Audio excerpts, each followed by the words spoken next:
Friends, ఒకసారి NASA వాళ్ళు APJ Abdul Kalam గారిని అమెరికాకి పిలిచి, మీరు నాసా కోసం పనిచేయండి, మిమ్మల్ని నాసాకే హెడ్ చేస్తాం, ఇండియాలో మీకు ఇస్తున్న డబ్బు కంటే 100 రెట్లు ఎక్కువ ఇస్తాం, మీ ఇండియాలో ఏముంది, రాకెట్ని కూడా సైకిల్ మీద తీసుకెళ్లి లాంచ్ చేస్తారు అని నాసా వాళ్ళు అబ్దుల్ కలాం గారితో అన్నారు.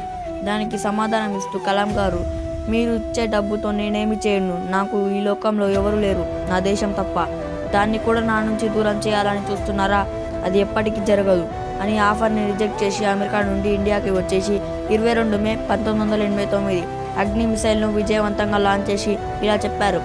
భారతదేశం అగ్రదేశాలతో పోల్చుకుంటే పేద దేశం కావచ్చు, కానీ భవిష్యత్తులో మాత్రం అలా ఉండదని.